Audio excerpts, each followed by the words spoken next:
이 시간 하나님의 말씀, 우리 로마서 6장 1절부터 12절의 말씀, 우리 다 자리 일어나셔서 함께 봉독합니다. Romans 6, 1-11 함께 하나님의 말씀 봉독한 후에 하나님 말씀 듣도록 하겠습니다. 그런즉 우리가 무슨 말을 하리요? 은혜가 넘치게 하려고 우리가 죄 가운데 거하겠느냐? 결코 그럴 수 없느니라. 죄에 대하여 죽은 우리가 어찌 그 가운데서 더 살리요? 예수 그리스도 안으로 침례를 받은 우리가 다 그분의 죽음 안에서 침례를 받은 줄을 너희가 알지 못하느냐? 그러므로 우리가 죽음 안으로 침례를 받아 그분과 함께 묻혔나니 이것은 그리스도께서 아버지의 영광을 힘입어 죽은 자들로부터 일으켜진 것 같이 우리도 생명의 새로움 속에서 걷게 하려 함이라. 만일 우리가 그분의 죽음과 같은 모양으로 함께 심겼으면 또한 그분의 부활과 같은 모양으로 되리라. 우리가 이것을 알거니와 우리의 옛사람이 그분과 함께 십자가에 못 박힌 것은 죄의 몸을 멸하려 이제부터는 우리가 죄를 섬기지 아니하게 하려 함이니 죽은 자는 죄로부터 해방되었느니라. 만일 이제 우리가 그리스도와 함께 죽었으면 또한 그분과 함께 살 줄을 믿노니 그리스도께서 죽은 자들로부터 일으켜지셨으므로 다시는 죽지 아니하시고 사망이 다시는 그분을 지배하지 못하는 줄 우리가 아노라. 그분께서는 죽는 것을 통해 친히 죄에 대하여 단 한 번 죽으셨으나 살아계심을 통해 친히 하나님께 대하여 살아계시나니 이와 같이 너희도 너희 자신을 죄에 대하여는 참으로 죽은 자요 하나님께 대하여는 예수 그리스도 우리 주를 통해 산 자로 여길지어다. 아멘. 자, 자리에 앉으시면 고맙겠습니다.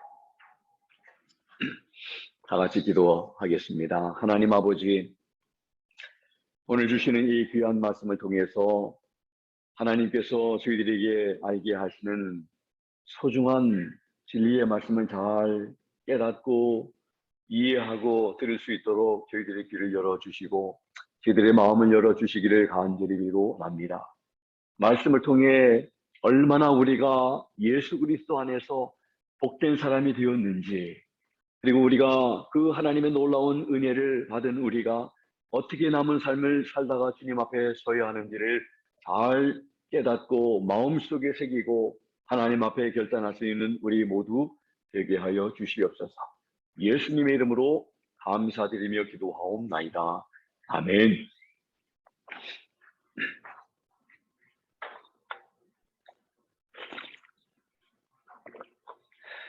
오늘 말씀의 제목은 어떠한 삶을 살아야 하나요? 한 제목입니다. 지금까지 말씀을 우리가 기억해 보면 죄로 인해서 죄 지은 사람, 모든 사람은 다 죄인이다. 성경은 가르쳐 주셨습니다. 의인은 없나니 하나도 없나니. 그런데 그 죄인들에게는 죄의 삭은 사망이라는 말씀을 우리가 너무나 잘 압니다. 그래서 우리가 죽게 되는 것입니다.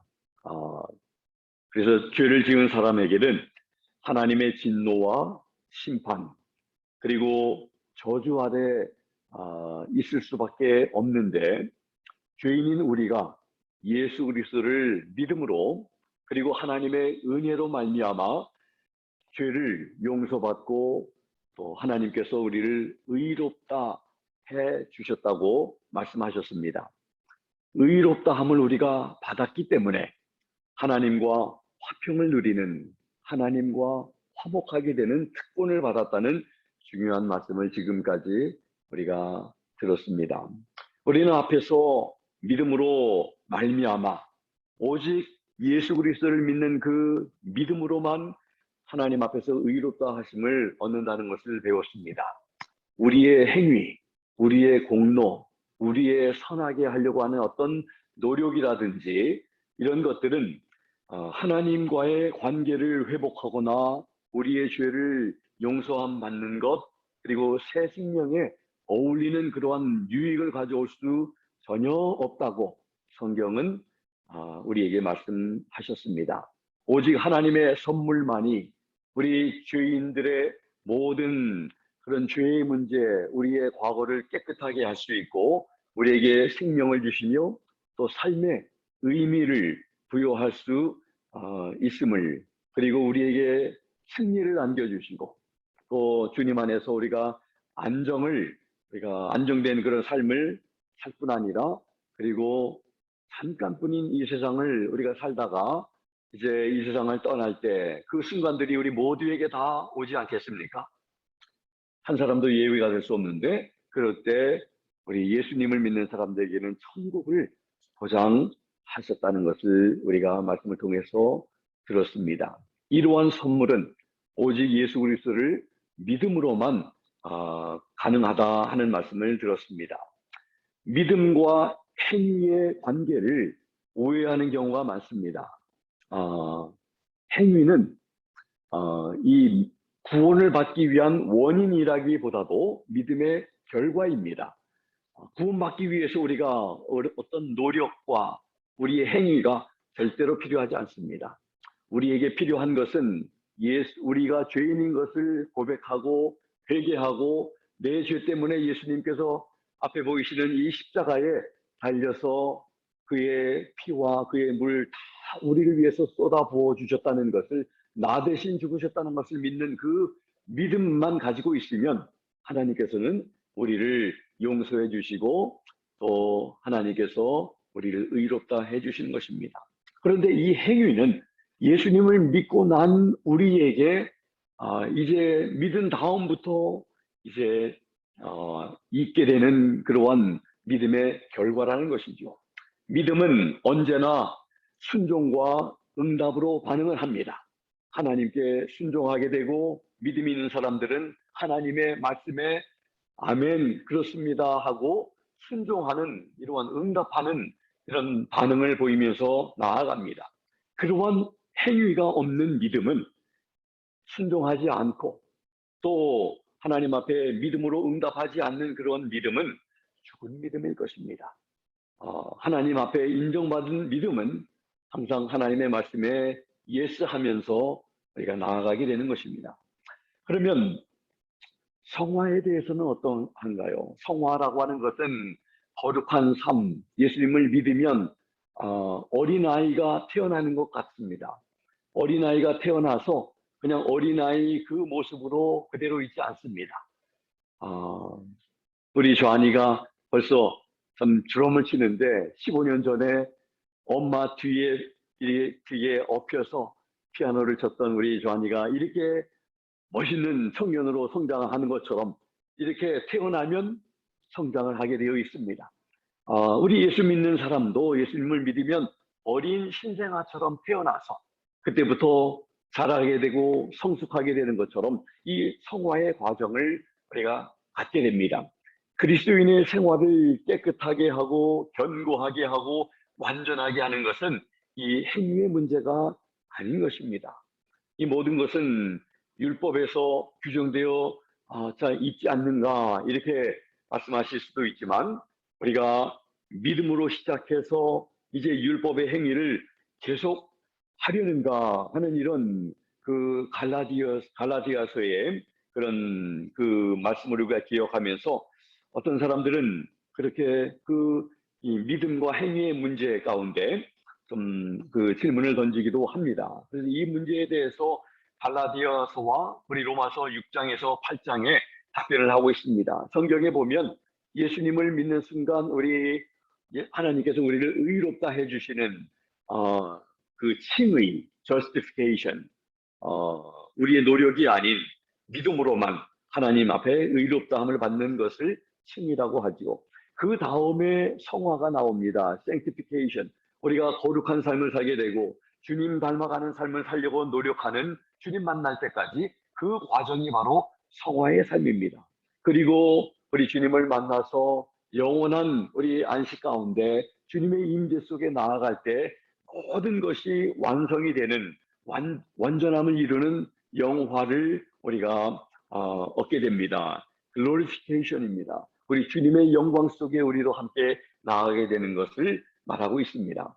오늘 본문으로 돌아오면 6장과 앞으로 7장, 8장을 우리가 좀 방향을 우리가 보면 조금 그 이해하기가 조금 좋을 것 같아서 설명을 드립니다. 6장에서 보면 오늘 말씀의 제목이 어떠한 삶을 살아야 할 것인가. 하나님 앞에서 의롭다함을 받은 우리가 칭의를 얻은 우리 성도의 삶에 어떻게 살아가야 하는지 바로 성화에 대해서 말씀을 하고 있습니다. 거룩함은 우리 자기 주장으로 말미암은 것이 아니라 다 믿음과 은혜의 근거를 우리가 두고 있습니다. 그래서 죽음, 부활, 그리고 복종, 열매 맺음 이런 것들에 사용할 수가 있는데 또 성화라고 하는 용어가 사용되지 않고 있지만 성경에서는 이러한 단어들이 잘 설명을 하고 있습니다. 의로움, 거룩함, 생명, 죄로부터의 해방, 복종, 그리고 죄에 대해서 죽었다는 표현, 그리고 성령을 쫓아서 살아가는 우리들의 삶, 이러한 삶이 바로 이제는 내 마음대로 예수님을 믿기 전에 예전처럼 내 자아가 원하는 대로 내가 좋아하는 대로 살아가는 그런 삶이 아니라 이제는 철저하게 우리 안에 거하시는 성령님의 인도하심을 따라서 살아가는 그런 성령을 좇는 그런 삶이 바로 성화의 삶이라는 것이죠. 그래서 오늘 우리가 예배를 시작하기 전에 하나님의 뜻이 하늘에서 이루어진 것 같이 이 땅에서도 이루어지기를 우리가 원한다고 고백하지 않았습니까? 그것이 바로 우리 하나님께서 계획하시는 그러한 삶에 우리 모두의 삶을 철저하게 하나님 앞에 내려놓고 우리 하나님 앞에 양보하고 내 주장을 하나님 앞에 내세울 게 아니라 우리 하나님이 원하시는 그러한 삶이 무엇인지 우리가 알려고 노력하면서 주님 앞에서 우리를 내려놓는 그러한 삶, 이것이 바로 성화의 삶이라는 것입니다.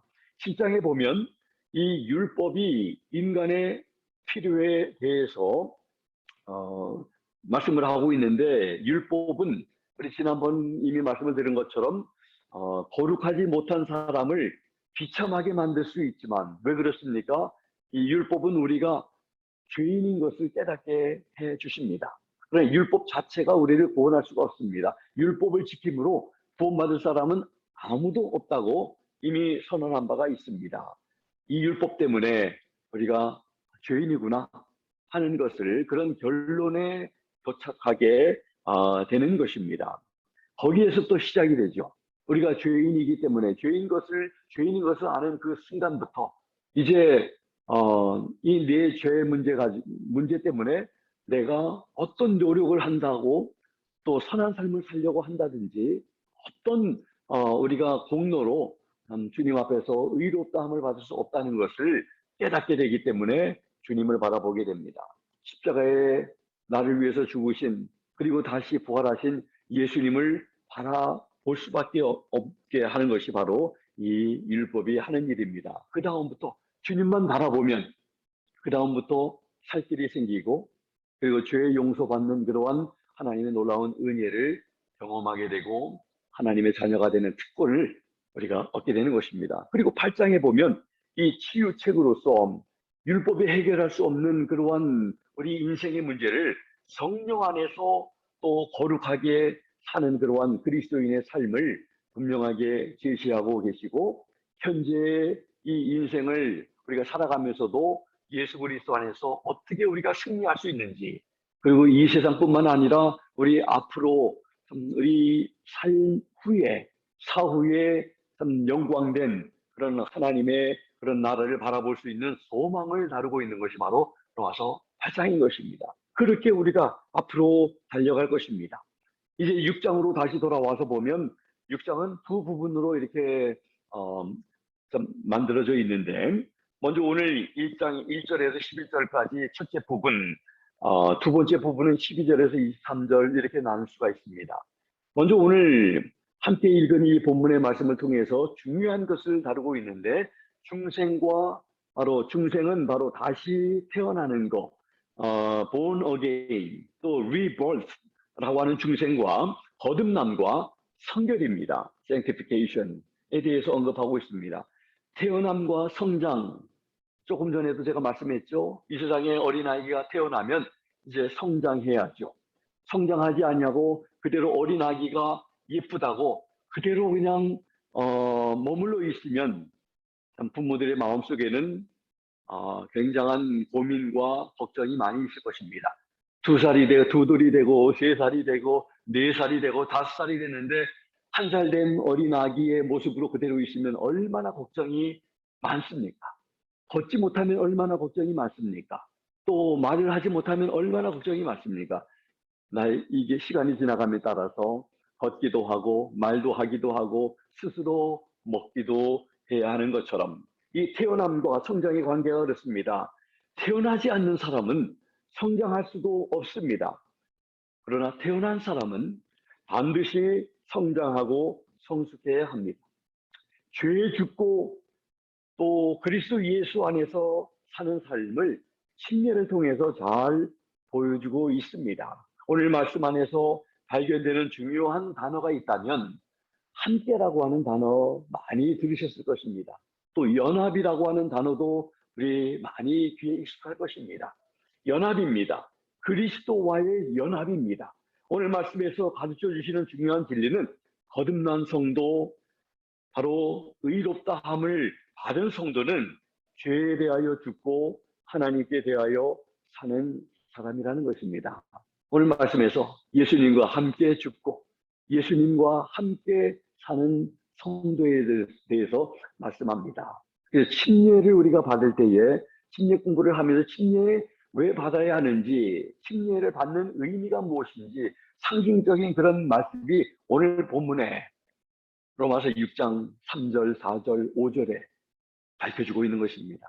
침례 그 자체가 예수님과 함께 죽고 예수님과 함께 매장되고 예수님과 함께 다시 부활한 것을 상징적으로 우리에게 가르쳐 주는 것입니다. 그래서 예수님과 함께 연합한 것을 잘 보여주는 것이 바로 침례인 것입니다. 그리고 우리가 다음 주 하나님이 허락하시면 12절부터 마지막 23절까지는 성결의 삶에 이르도록 실제적으로 우리가 어떻게 살아야 한다는 것을 권면해 주실 것입니다. 예수님을 믿음으로 죄 사함을 받고 의롭다 하심을 받은 우리 성도들은 죄의 힘, 또 죄의 능력, 종노릇 하는 것에서 구원함을 받았음을 다시 일깨워 줄 뿐 아니라 이제 우리의 남은 삶을 어떻게 살아야 하는지를 잘 보여주고 있는 것입니다. 오늘 말씀을 통해서 그러니까 1절, 2절부터 이제 말씀을 살펴볼 텐데, 먼저 질문을 하고 그 다음에 그 질문에 있어서 답변을 하는 것을 보게 됩니다. 1절과 2절에 보면 죄와 은혜에 관한 질문을 하고 그 질문에 대답하고 있습니다. 먼저 오늘 본문 바로 전인 로마서 5장 20절의 말씀에 보면, 그리고 본문 1절에도 질문의 내용이 기록되어 있습니다. 먼저 로마서 5장 20절에 보면 죄가 더한 곳에 은혜가 더욱 넘쳤나니 하나님의 은혜를 더 얻기 위해 죄 가운데 더하겠느냐 하는 질문이 있습니다. 또 1절의 말씀을 보면 그런즉 우리가 무슨 말을 하리요? 은혜가 넘치게 하려고 우리가 죄 가운데 더하겠느냐, 이런 질문을 하고 있습니다. 여러분은 어떻게 생각하십니까? 하나님의 이 죄가 있는 곳에 하나님의 은혜가 풍성하게 임했다고, 하나님의 더 은혜를 우리가 얻기 위해서 내가 더 죄를 져야 되겠다, 이렇게 하는 이 질문이 옳느냐 옳으냐 하는 이러한 그런 말씀인 것입니다. 그러한 질문에 사도 바울은 2절에 그럴 수 없다고 지금 대답을 하고 있습니다. 또 6장 15절의 말씀에 분명하게 그럴 수 없다고 대답을 합니다. 6장 15절에 보면 그런즉 어찌하리요? 우리가 법 아래에 있지 아니하고 은혜 아래에 있으니 죄를 지으리요. 그럴 수 없느니라 말씀을 합니다. 죄인에게 하나님의 은혜를 베푸셨다고 그 하나님의 은혜를 더 얻기 위해서 더 죄를 짓는다는 것은 마땅하지 않은 것입니다. 죄를 용서받은 하나님의 은혜를 경험한 성도들은 거룩한 성도의 삶을 살아야 함을 가르쳐 주시는 것입니다. 그래서 이 질문에 대한 답은 너무나 분명한 것입니다. 하나님의 은혜를 더 얻기 위해서 우리가 짓는 삶은 마땅치도 않다고, 그리고 우리는 계속해서 그게 옳지 않기 때문에 그럴 수 없다고 하면서 사도 바울은 이제 우리들이 참 거룩한 그런 삶, 성결의 삶, 주님을 닮은 삶을 살아야 마땅하다는 것을 제시하면서 우리에게 방향을 지금 보여주고 있는 것입니다. 그럼 두 번째, 의롭다함을 받은 성도가 죄 가운데 거할 수 없는 이유를 몇 가지로 이제 오늘 본문 가운데서 설명을 하고 계십니다. 왜 우리가 하나님 앞에서 의롭다함을 받은 칭의를 얻은 우리 성도들이 죄 가운데서 우리가 살면 안 되는 이유를 말씀하고 있는지, 첫 번째 이유는 우리가 죄에 대해서 죽었기 때문이라고 1절에서 4절에 말씀을 합니다. 특별히 4절에 보면 그러므로 우리가 죽음 안으로 침례를 받아 그분과 함께 묻혔나니 이것은 그리스도께서 아버지의 영광을 힘입어 죽은 자들로부터 일으켜진 것 같이 우리도 생명의 새로움 속에서 걷게 하려 함이라 말씀을 합니다. 십자가를 앞에 바라보면서 당연히 우리 예수님께서 저 십자가 위에서 죽으시고 그리고 3일 만에 다시 부활하신 것을 우리는 너무나 잘 압니다. 그래서 중요한 것은 예수님만 죽으신 것이 아니라 침례를 우리가 받으면 침례를 받는 우리도 예수님과 함께, 예수님과 연합하여 함께 죽은 것을 말씀합니다. 그래서 우리가 죽음 안으로, 예수님의 죽음 안으로 침례를 받아 그분과 함께 그 다음에 묻혔나니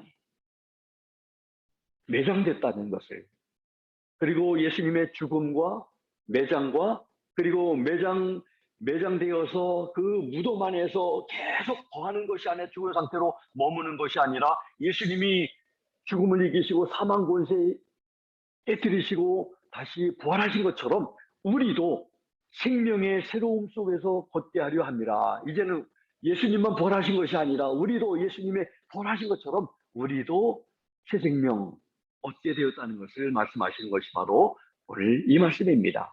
우리는 죄에 대해서 죽었기 때문에 죄 가운데서 계속해서 살 수 없다는 이유를 제시하고 있습니다. 구원받은 것 하면 바로 어디서부터 우리가 구원을 받았습니까? 죄로부터 구원을 받았습니다. 죽음으로부터 구원을 받았고 진노와 사망과 또 하나님의 저주와 심판으로부터 구원을 받았습니다. 영어로 말하면 구원을 받았다는 것은 항상 전치사가 따라옵니다. We are saved from the death, from the damnation, from eternal separation from God. 그래서 죽음으로부터, 사망으로부터, 진노로부터, 심판으로부터 그렇게 우리가 구원을 받은 것입니다. 구원받았다는 것은 죄의 삭신, 사망으로부터 구원받은 것을 말합니다. 그리스도에 대하여 살기 위해서는 이제 죄에 대해서 우리가 죽은 존재라는 것을 아는 것입니다. 2절에 말씀했죠. 죄에 대하여 죽은 우리가 누군지를 우리가 분명히 알아야 합니다. 예수 그리스도 안에 있는 우리가, 예수님을 믿는 우리가 누구인지를, 우리의 정체성을 모르면 안 되는 것입니다.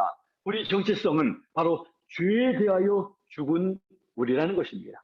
아직도 죄가 즐겁고 죄 짓는 자리가 참 기쁘고 우리 발이 아직도 그곳으로 향한다면 우리 예수님을 정말 믿는 것인지 생각해 봐야 합니다. 우리는 죄에 대하여 죽은 사람들이다. 죄에 대하여 죽은 우리다. 이렇게 2절에 말씀합니다. 그렇기 때문에 그런 우리가 어찌 그 가운데 더 살리요. 성경 전체의 중심이 되는 말씀 가운데 많이 반복하고 있는 것이 회개하라고 하는 명령입니다.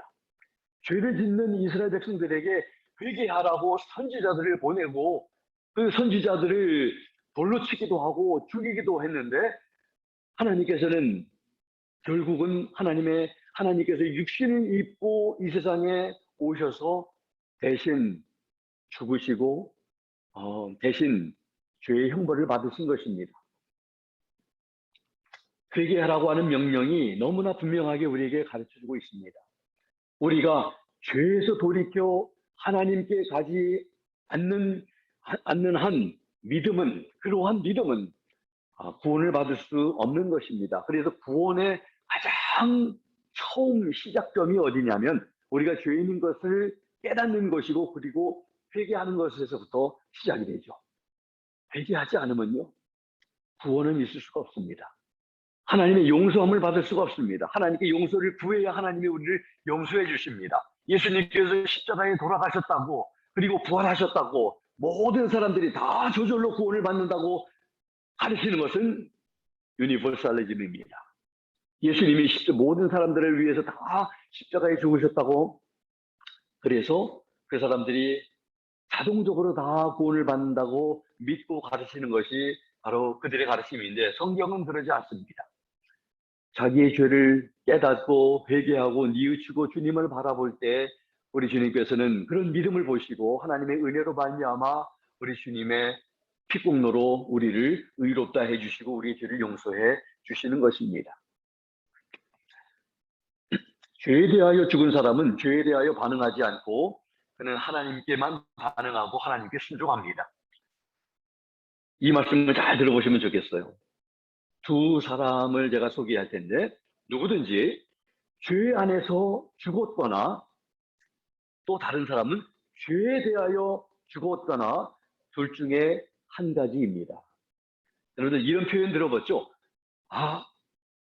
살 뻔했다 하는 거하고 죽을 뻔했다 이렇게 하는 거하고 결과는 너무나 다릅니다. 살 뻔한 사람은 어떤 사람입니까? 죽은 사람이에요. 근데 죽을 뻔한 사람은 산 사람입니다. 여기에 보면 죄 안에서 죽은 사람은 하고 죄에 대하여 죽은 사람은 완전히 다른 사람입니다. 죄 안에서 죽은 사람은 죄의 문제를 해결하지 못한 비그리스도인을 가리키는 것입니다. 죄에 대하여 죽는 사람은 죄의 문제를 해결받고 더 이상 죄 가운데 살지 않으려고 하는 그리스도인을 가리키고 있는 것입니다. 얼마나 감사합니까? 우리는 죄를 즐거워합니까? 우리 예수 믿는 사람이라 할지라도 완전하지 못해서 우리는 넘어지고 쓰러지고 죄를 짓습니다. 또 때로는 심지어는 미워하기도 합니다. 그러나 그 미워하는 것을 너무나 즐거워하거나 기뻐하거나 이렇게 하는 이것은 성도들에게 맞지 않는 것입니다. 어색한 것이겠죠. 우리는 죄에 대하여 죽은 사람입니다. 죄 안에서 죽은 사람이 아닙니다. 죄 안에서 죽을 인생들이었는데 예수님을 믿고 나서 우리가 건지심을 받고 구원함을 받고 의롭다함을 받은 하나님의 거룩한 자녀들이 된 것입니다. 침례의 상징이 잘 가르쳐 주지 않습니까? 우리는 침례가 예수 그리스도 안에서 예수님과 함께 죽었다는 것입니다. 침례는 그리스도 안에 들어가는 그리스도와 연합하는 것을 잘 상징적으로 보여주고 있습니다. 침례를 통해서 강조하는 것은 우리 예수님과 언약 관계에 들어갔다는 것을 말합니다. 침례는 그리스도의 구속 행위를 상징적으로 잘 표현하고 있는 것입니다. 이미 말씀드린 것처럼 침례 받을 때 우리 이 아래 침례상이 있는데 침례를 받을 때 물속에 침례 주는 목회자와 침례를 받는 분이 함께 들어가서 물속에 있는 것은 참으로 예수님이 십자가에 못 박힌 것처럼 예수님과 함께 나는 지금 내 죄와 옛사람이 주님과 함께 지금 죽는 것입니다를 보여주고 있고 물속에 들어가는 것은 이 죽으신 예수님이 매장되신 것처럼 우리 내 옛사람이 예수님과 함께 매장된 것을 상징적으로 보여주고 그리고 물에 들어갔다가 다시 나오는 그 모습은 죽은 예수님이 다시 부활하신 것처럼 우리도 예수님 안에서 새 생명을 우리가 입었다는 것을 상징적으로 보여주는 것을 표현하고 있는 것이 바로 침례인 것입니다. 그래서 이 침례는요, 그리스도와의 연합, 예수님과 함께 죽고 매장되고 부활한 것을 잘 보여주고 있는 것입니다. 그리고 우리는 죄에 대해서 죽은 사람들이다. 죄에 죽은 우리 어떻게 더 죄 가운데 살리요? 이렇게 말씀을 한 것입니다. 두 번째, 우리가 계속 죄 가운데 살 수 없는 것은 새 생명을 받았다고 말씀을 합니다. 4절, 5절에 보면 우리가 생명의 새로움 속에서 걷게 하기 위해서 우리 예수님께서 죽으실 뿐만 아니라 다시 부활하셨다는 것을 말씀합니다. 죄에 대하여 죽는 것도 매우 놀라운 일이지만 더욱 영광스러운 사실이 소개되고 있는데, 그것은 바로 새 생명입니다. 새 생명을 얻은 것이 얼마나 귀한 것입니까?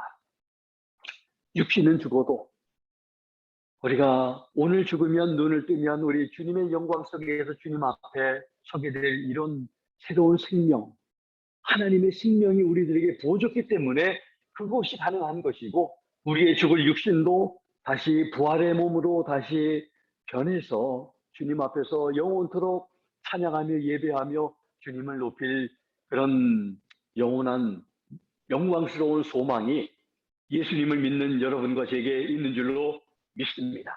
하나님의 목적은요, 우리의 모든 생활이 새 생명 가운데서 행하게 하려 하시는 것입니다. 우리를 살리시려고 하는 그것이 바로 하나님의 계획과 하나님은 지금도 그 일을 하고 계십니다.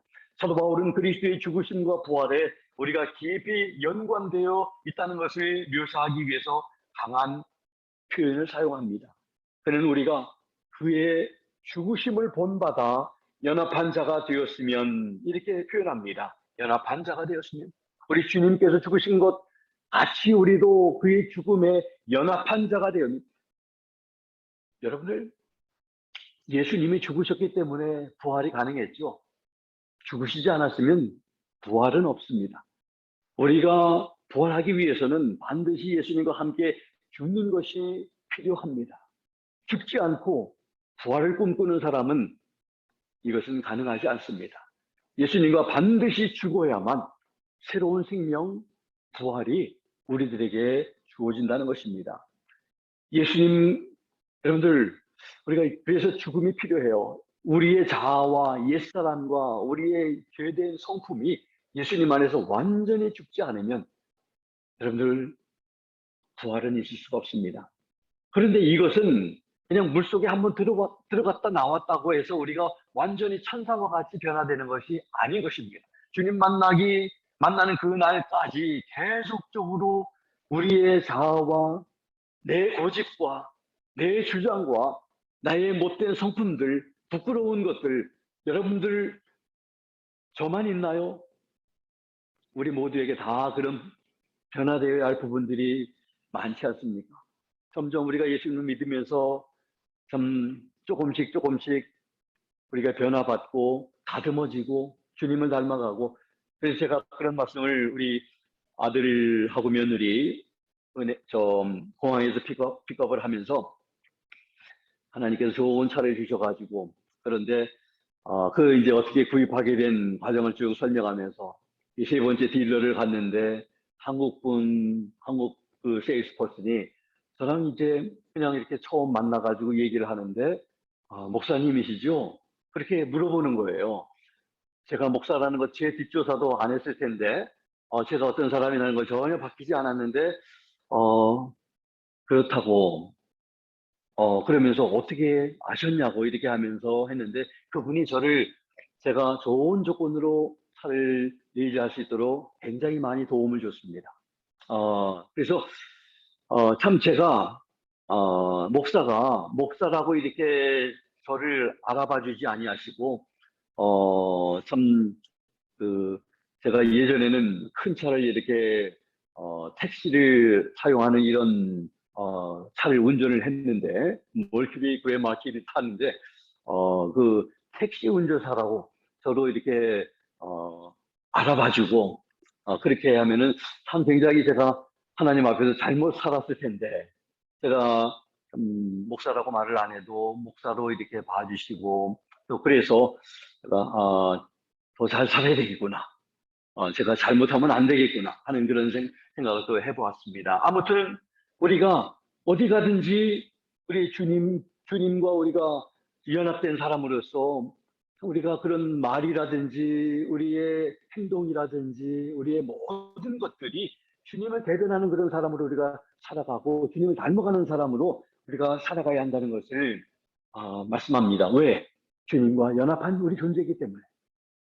주님과 연합해서 이 연합이라고 하는 것은 이 원어적인 그런 의미를 보면 접목된 가지가 나무의 생명에 접목되어 가는 과정을 표현하는 단어인 것입니다. 예수님과 우리가 연합되는 것은 포도나무와 가지의 비유처럼 가지된 우리들이 포도나무 대신 예수님에게 붙어 있는 이것이 바로 연합입니다. 가지가 포도나무에서 떨어지면 그 순간부터는 죽음입니다.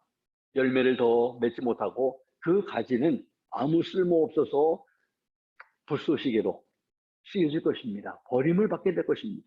주님께 붙어 있기 때문에 그 생명을 우리는 누리게 된다는 것입니다.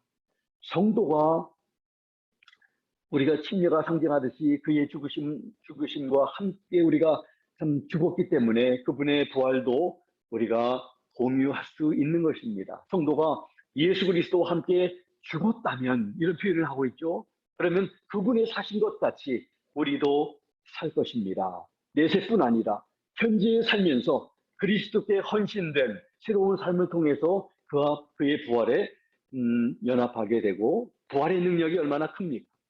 하나님께서 죽으신 예수님을 살리신 것처럼 그 부활의 능력, 부활절 때만 그 부활을 우리가 기억하고 참 생각할 것이 아니라 매일마다 그 부활의 능력이 우리 안에 거하면서 우리에게 얼마나 많은 힘을 주시고 좀 소망을 주시고 어떠한 고난도 단연히 이겨나갈 수 있는 그런 능력을 예수 그리스도의 부활로 우리가 참 극복하고 능히 이기고도 남게 될 줄로 분명히 믿습니다. 그리고 세 번째, 우리가 죄 가운데 거할 수 없는 것은 죄의 성에 대해서도 죽었기 때문이다. 6절과 7절에 보면 우리가 알거니와 이것을 알거니와 우리의 옛사람이 그분과 함께 십자가에 못 박힌 것은 또 말하죠. 그분과 함께 십자가에 못 박혔다고 또 말하면서 죄의 몸을 멸하여 죄의 성품을 멸해서 이제부터는 우리가 죄를 숨기지 아니하게 하려 함이니 죽은 자는 죄로부터 해방되었느니라. 이렇게 말씀을 합니다. 우리가 예수님과 함께 십자가에 못 박혔다고 또 말씀을 합니다. 그것은 그 사실을 안다고 말을 합니다. 지식적으로만 아는 것이 아니라 이 안다는 것은 체험과 경험적으로 안다는 의미입니다. 그리스도인이 되기 이전에 우리의 모습인 옛 자아는 상징적인 죽음을 통해서 뿐만 아니라 그리스도와 연합함으로써 죄에 대해서 실제로 죽음으로써 보여주고 있는 것입니다. 우리가 그리스도의 죽음과 또 부활에 연합하였기 때문에 5절에 그래서 우리는 사실상 그리스도와 함께 참 죽은 것임을 또 6절에 강조를 하고 있습니다. 이 사실을 우리는 기억해야 합니다. 나는 예수님과 함께 죽은 존재다. 이제는 내가 사는 것은 예수 그리스도를 믿는 믿음 안에서 사는 것이지 내가 사는 게 아니라 내 안에 누가 살고 있다고요? 그분께서 하나님 아들이 살고 계시고 그래서 내 인생의 주인이 바로 여러분과 내가 아니라 바로 우리의 왕이신 예수님이라는 것을 우리가 늘 기억하면서 살아가는 우리가 되어야 할 줄로 믿습니다. 이제 마지막으로 우리가 죄 가운데 계속 살아서는 안 되는 이유는 죄에서 우리는 해방되었기 때문이라고 말씀을 하고 있습니다. 예수 그리스도의 대속을 통해서 우리가 형벌에서 해방되었을 뿐만 아니라 이 세상에 승리하며 또 새로운 생명을 받도록 보장받은 것입니다. 그리스도의 부활은 또한 우리 날마다의 삶을 위해서 또 능력 안에서 우리가 체험되어야 할 것입니다. 사도 바울은 8절에서 말합니다. 또한 그와 함께 살 줄을 믿노니 그와 함께 살 줄을 믿노니 우리의 육신은 아무리 누가 우리를 죽인다 할지라도 죽이지 않아도 우리 살다가 죽을 수밖에 없는 인생들인데 그 다음에 주님과 함께 죽기만 한 죽은 사람은 우리 주님과 함께 다시 살 줄을 믿노니 이렇게 선포하는 것입니다. 그런 소망이 우리 예수 믿는 사람들에게 있다는 것입니다. 얼마나 감사하고 귀한 것입니까? 예수 그리스도께서 세상 죄를 위해서 죽으시고 다시 살아나셔서 사망 권세 물리치시고 승리를 거두며 모든 구속 사역을 다 이루셨습니다. 그래서 십자가에서 마지막 남기신 말씀이 다 이루었다 하셨습니다. 모두 다 이루셨습니다. 더 이상 우리가 할 것 아무것도 없습니다. 우리는 그저 예수님께서 우리를 초청하신 그 초청에 참으로 주님 앞에 믿음으로 반응하며 나아가기만 하면 되는 것입니다. 인간의 모든 죄의 문제가 다 십자가에서 해결되었습니다. 죽음이 더 이상 예수님에게 아무 요구도 하지 못할 뿐 아니라 그리스도 안에 있는 우리에게도 요구하지 못하게 되었습니다. 우리가 죄나 사망으로 말미암아 더 이상 지배받을 필요가 없게 되었다는 것입니다. 그리스도를 죽은 자 가운데서 다시 살리신 하나님의 능력이 그리스도 안에 있는, 이게 참 중요한 표현입니다. 로마서 안에 보면 in Christ and Christos, 그리스도 안에 있는 우리에게도 참으로 그 능력 때문에 우리에게 손댈 수가 없는, 사망이 결코 우리를 손대지 못하는, 해가 우리를 해하지 못하는 철저한 하나님의 보호하심과 하나님의 손이 우리를 붙들고 있기 때문에 참으로 우리가 그리스도 안에서 안전하게 된 것입니다. 그래서 그리스도 안에 있으면요, 참 이 표현이 얼마나 좋습니까? 사망의 음침한 골짜기를 다닐지라도 두려워하지 아니하고 어떤 죽음과 고통과 환난이 있어도 그 앞에서 찬양할 수 있는 사람이 세상 사람들이 볼 때는 미친 것 같이 보이지만 우리에게는 예수 그리스도 안에서 죽음도 내 생명도 주님 앞에 놓을 수 있는 그런 것이 바로 이 세상의 생명이 다가 아니라 영원한 생명이 있다는 것을 알기 때문에, 그래서 예수님을 믿다가 참 주님 앞에 가는 그 믿음의 우리 선조들이, 앞서가신 우리 믿음의 우리 선배들이 그 믿음 생활 잘 하다가 참 이렇게 우리 천국에서 만나자고 인사하며, 그리고 또 우리 남아있는 우리 가족들은 우리 믿음 생활 잘 하다가 우리 천국에서 함께 주님과 함께 만나자고 우리 인사를 할 수 있는 것입니다. 만일 우리가 그리스도 안에 있다면 그리스도 안에 있는 이 연합이 이루어진 것이 그렇게 중요한 것입니다. 그리스도와 함께 죽은 것은 죄의 끝이고 생명의 시작임을 알아야 합니다. 10절 상반절에 보면 그의 죽으심은 죄에 대하여 단번에 죽으심이요, 또 그의 죽으심은 인간의 죄를 위한 죽음이었고 십자가 위에서 죄의 문제 해결과 구속사역을 다 이루신 것입니다. 그리고 10절 하반절에 보면 그의 살으심은 하나님께 대하여 살으심이니, 그래서 11절에 이렇게 말합니다. 이와 같이 너희도 너희 자신을 죄에 대하여는 죽은 자요 그리스도 예수 안에는 하나님을 대하여는 산 자로 여길지어다. 이 말씀은 무슨 말씀입니까? 죄에 대해서는 반응하지 말고 하나님께만 반응하는 그런 삶을 살라고 하시는 말씀입니다. 근데 우리 예수 믿는 사람이 예수는 믿고 교회는 다닌다고 하면서 죄에 대해서 반응하고 하나님께 대해서 통하지 아니하고 하나님과 우리가 교제가 없다고 하면 이거는 예수 믿는 사람이 아니겠죠. 그냥 교회 다니는 사람이겠죠. 우리 예수 믿는 사람들은 우리 하나님께 반응을 하고 죄는 죽은 사람으로 우리가 여겨야 한다는 것을 말합니다. 하나님께서 아브라함을 의로 여겨주신 것처럼 이제 우리도 자신을 죄에서 완전히 해방시켜 주셨기 때문에 하나님께 대하여 산자로 여기며 살아야 한다고 11절에서 말씀하고 있는 것입니다. 이제 말씀을 마칩니다. 오늘 말씀 가운데서 중요한 제시를 해주셨습니다. 하나님의 은혜로 죄를 용서받고 구원받은 성도들이 계속해서 죄 가운데 사는 삶은 옳지 않고 이제부터 거룩하고 성결한 삶을 살아야 마땅하다고 하면서 그 일을 말씀해 주셨습니다. 그 이유는 죄에 대하여 우리는 죽은 사람들이기 때문입니다. 예수님과 연합해서 우리는 죽고 매장되었고 부활한 새 생명을 얻었기 때문이라고 말을 합니다. 죄성에 대하여 우리는 죽었기 때문이라고 말합니다. 죄의 능력으로부터 우리는 해방받았기 때문에 당연히 이제부터는 하나님께만 반응하며 살아야 한다고 말씀하셨습니다. 우리 자신이 죄에 대하여 죽은 자라는 이 사실을 우리는 기억해야 합니다. 그리고 오직 이제는 하나님께 대하여 사는 존재들이라는 이 사실도 기억을 하면서 거룩한 삶을 살아가시는, 예수님을 닮아가시는 우리 모든 성도님들, 그리고 제가 되기를 예수 그리스도 이름으로 부탁을 드립니다. 아멘. 우리 함께 기도하면 좋겠습니다. 혹시 우리 가운데 지금까지는 내가 예수님을 께서 나를 위해서 돌아가신지를 모르고 살았는데, 이제 말씀을 들어보니까 예수님이 나의 죄를 위해서 십자가에서 그 모진 고난을 받으시고 참 물과 피를 다 흘려주신 것을 깨달았습니다.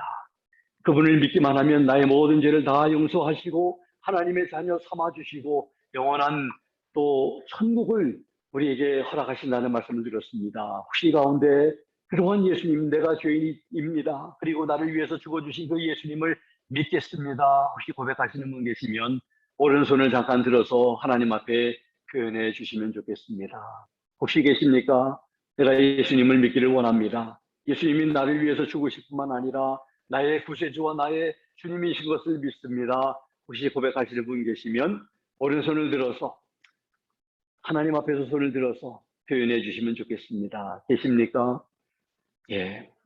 우리 이 시간 함께 기도하겠습니다. 오늘 주신 말씀처럼 참 우리 예수님과 함께 내가 죽은 사람인데 참 내가 여전히 내 옛사람이 살아서 역사하고 있는 나의 삶이 참 부끄러운 삶인 것을 알고, 이제는 예수님과 철저하게 죽고 예수님으로, 예수님께서 나로 하여금 내 가운데서 사실 수 있는 그런 삶을 살기를 원합니다. 그런 능력을 달라고 하나님 앞에 함께 우리 기도하면 좋겠습니다. 다 같이 한번 한 1, 2분 동안 같이 기도합니다. 하나님 아버지 감사합니다.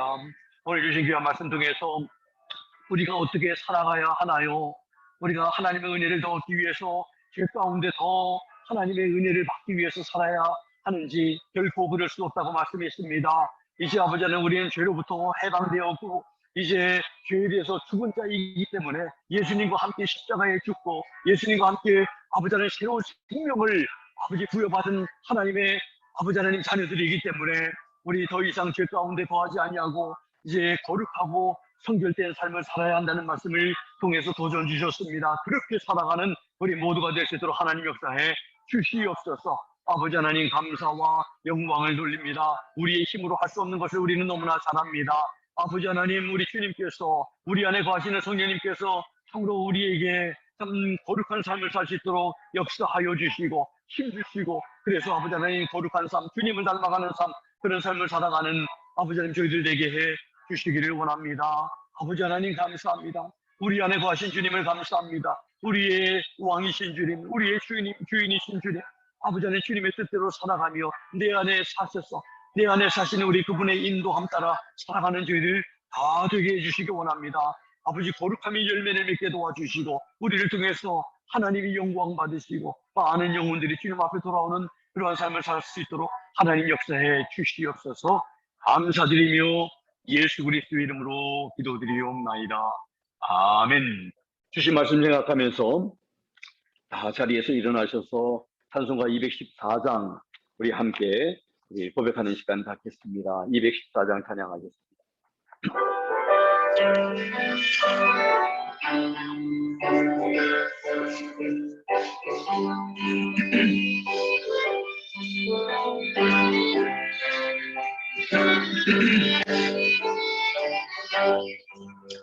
변찮는 주님의 사랑과 거룩한 보혈의 공로를 우리 다 찬양을 합시다. 주님을 만나볼 때까지 예수는 우리를 깨끗게 하시는 주시님, 그의 피 우리를 눈보다 더 이게 하셨네. 우리를 깨끗게 한 피는 무궁한 생명의 물이시 생명을 구원한 친구들, 하나님 찬양을 합시다. 예수는 우리를 깨끗게 하시는 주시니 그의 피 우리를 눈보다 더 이게 하셨네. 주님의 깨끗한 보혈이 날마다 입으로 건중해 담대히 싸우며 나가세. 천국에 들어갈 때까지 예수는 우리를 깨끗게 하시는 주시니 그의 피 우리를 눈보다 더이게 하셨네. 십자가 튼튼히 붙잡고 날마다 이기며 나가세. 머리에 면류관 쓰고서 주 앞에 찬양할 때까지 아멘. 예수는 우리를 깨끗게 하시는 주시니 그의 피 우리를 눈보다 더 이게 하셨네. 그렇게 믿으시면 아멘 하겠습니다. 아멘. 특별히 우리 지난 화요일 우리 박흥준 우리 선생님 이제 9주간의 방사선 치료가 시작이 되었습니다. 그래서 또 전화 통화하면서 힘내시라고 다 잘 될 거라고 그래서 우리 그렇게 했는데 이제 앞으로 남은 9주간의 치료 잘 진행되고 특별히 우리 주님 앞에 삶을 드릴 수 있는 우리 또 선생님 될 수 있도록 계속 기도해 주시면 좋겠습니다. 같이 기도하겠습니다. 하나님 아버지 감사합니다.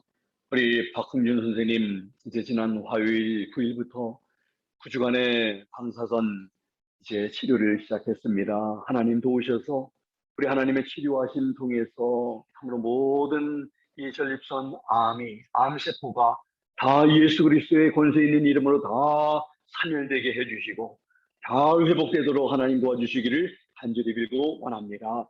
무엇보다도 아버지 하나님 이 선생님이 이번 기회를 통해 참으로 아버지 하나님 우리의 삶이 이 세상의 삶이 참으로 아버지 하나님 별것 아니라는 것을 하나님을 의지하면서 살아야 한다는 것을 다시 한번 깨닫고 주님 바라보며 주님께 마음을 드릴 수 있는 그래서 우리 아버지 하나님 같은 믿음 가운데 들어오실 수 있도록 하나님 역사해 주시고 말씀해 주시기를 원합니다.